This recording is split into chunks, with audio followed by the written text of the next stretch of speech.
अगर हम किसी व्यक्ति से ये आशा रखें कि हम अच्छाई करें, वो हमारे साथ अच्छाई करे, तो असंभव। ये कलयुग है, यहाँ कपट छल, मतलब अगर आप उनकी ऐसी परिस्थिति में जब कोई सहयोग नहीं दे रहा, सहयोग दे दिया और उसको पता चल गया कि आदमी तो सरल स्वभाव का दयावान है, तो वो आपको नष्ट करने की भी सोच सकता है कि इसको फंसा लो। वो ये नहीं सोचेगा कि जब कोई साथ नहीं दे रहा था तब इस व्यक्ति ने साथ दिया, मैं कृतज्ञता प्रकट करूं। नहीं, आज का समय ऐसा नहीं। आपको बेवकूफ माना जाएगा, आप ज्यादा उदारता दिखाएंगे और ज्यादा सहयोग करेंगे तो माना जाएगा कम बुद्धि का। अगर आप सत्य से चलोगे तो आपको विरोध करने वाले मिलेंगे, शाबाश कहने वाले नहीं मिलेंगे। आपको नीचे गिराने वाले मिलेंगे, लेकिन आपको ये नहीं कहेंगे वाह धन्य है यार, तुम हमारे कुल में पैदा हुए, तुम हमारे मित्र हो, सत्य पर चल रहे हो, हमारे गांव के हो, सत्य पर चल रहे हो, बहुत सुंदर। अगर तुम किसी की जरूरत पर 500 रुपया दे दोगे तो तुम्हें बेवकूफ समझेगा, भोला। आप जानबूझ करके उसका हित कर रहे हो, वो आपकी बेइज्जती करेगा। ये कलयुग का स्वभाव है, ये कलयुग का प्रभाव है। कोई किसी का हित नहीं करता। आप अपने को सत्य मार्ग में चलाइए, सिर्फ भगवान आपका साथ नहीं है, इंसान आपका साथ नहीं दे सकता, क्योंकि इंसान कलयुग से प्रभावित है। और जो धर्म से चलने वाले हैं वो आपको बहुत प्यार करेंगे। देखो, आप लोग कहीं ना कहीं धर्म का आश्रय लें तो आप हमें प्यार कर रहे हैं कि नहीं? तो ऐसा नहीं है कि कोई प्यार नहीं करेगा, नहीं, कोई करेगा, वो भगवान करेंगे। और जब भगवान की कृपा आपके ऊपर होगी तो फिर सब प्यार करेंगे। जहाँ पर कृपा राम की हुई, ता पर कृपा करे सब कोई। हाँ, तो भगवान से प्यार चाहो, कोई इंसान तुम्हारा सपोर्ट करे, मुझे लगता है ऐसा बड़ा मुश्किल है, बड़ा मुश्किल है। इसलिए धर्म से चलो, किसी इंसान के सपोर्ट या उससे हम धर्म अपना नहीं छोड़े। आप ऐसे देश में आए हैं, सब छीन लिया जाएगा आपको, सब छीन लिया जाएगा, आपका कहने वाला सब कुछ छीन लिया जाएगा। आप हमारी बात पर विचार कीजिए, कब छीन जाएगा कोई भरोसा नहीं। मान लो अभी दिल फेल हो गया, 1 सेकंड में सब छीन गया आपका। अब आप और आपका केवल कर्म आपके साथ जाएगा, बस। ना आपके कोई साथी, मित्र, पत्नी, पुत्र, परिवार, रुपया, पैसा, कुछ, पद, प्रतिष्ठा, सब चली जाएगी, सब यहीं छूट जाएगी। एकमात्र भगवान का नाम और आपका किया हुआ कर्म आपके साथ जाएगा। महाराज जी, सबसे बड़ा कर्म है, तो अच्छे कर्म की बात नहीं, कर्म नहीं, सबसे बड़ा धर्म है, धर्म युक्त कर्म है। अगर केवल कर्म है तो कर्म तो सब कोई कर रहा है, लेकिन दुर्गति को प्राप्त हो रहा है। धर्म युक्त कर्म, क्या कार्य करना चाहिए, क्या नहीं करना चाहिए, ये शास्त्र प्रतिपादित धर्म, धर्म युक्त कर्म, ना कि केवल कर्म। धर्म युक्त कर्म ही सबसे बड़ा है। अगर धर्म युक्त कर्म नहीं है तो वो कर्म किसी काम का नहीं, वो दुर्गति कराने वाला बनेगा, जो धर्म से अलग कर्म है। बहुत बार ऐसा होता है कि उस इंसान जो पूरी निष्ठा से अपने सही कर्म कर रहा है, फिर भी उसके हर छोटी छोटी चीज में बाधा आती है। क्यों? क्योंकि पूर्व में पाप कर्म किया है, तो उसको कौन भोगेगा? आज खेती जो बोई है,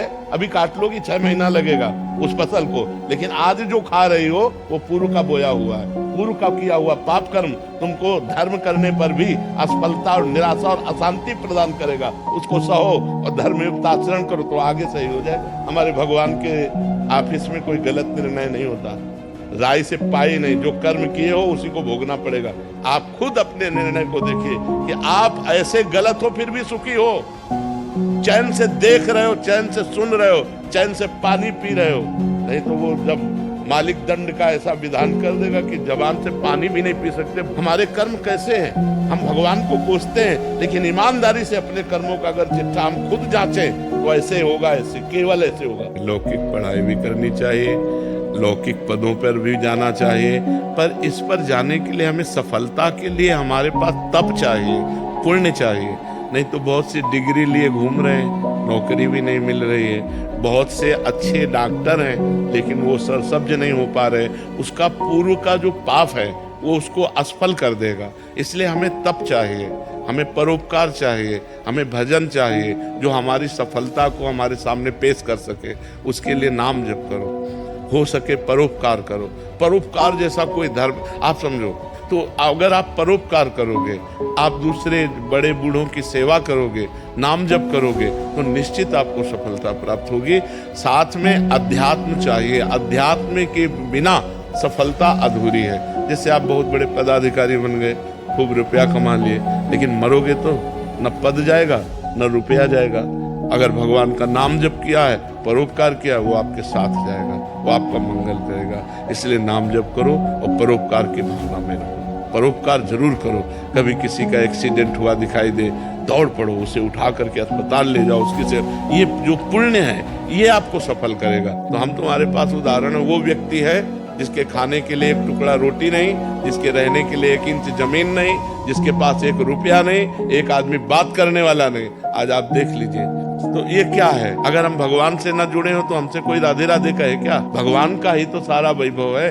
अगर आप ईमानदारी से भगवान का भजन करोगे तो जिन्होंने 1 सेकंड में अनंत ब्रह्मांड बना दिए, वो हमारे लिए सुख की व्यवस्था क्यों नहीं कर देंगे? ये सब भगवान से ही जुड़ने से तो है। अगर हम भगवान के ना हो तो थोड़ा सोच लो, हमारे पूरे परिकर में शासन है, चाहे बच्चा हो चाहे बच्ची हो, बिल्कुल धर्म से चलो, ऐसे किसी से मत कर देना। ऐसे रख देता है तो बाबा जी हैं, भिक्षुक है। अगर ऐसे नहीं करना, जो भगवान दे दे उसी से चलना है। तो भगवान के सहारे रहने से, भगवान का नाम जप करने से इस लोक में भी माला माल हो जाओगे। पर आपको समझना होगा कि जैसे आपके पाप है 500 ग्राम और आपका भजन है 25 ग्राम, तो आपका लोड कितना है पाप का? अभी काम नहीं बनेगा। जब 500 क्रॉस कर जाओगे तब माला माल हो जाओगे। जब आपका भजन 500 क्रॉस करके 600 में पहुंचेगा, तब सब सिद्धियां, रुपया, पैसा सब मारा घूमेगा, क्योंकि भगवान सबके स्वामी है और आपने भगवान का भजन किया तो सब कुछ प्राप्त होगा। हमने अपनी डायरी में लिख रखी थी, जो बनना है वो सोचो,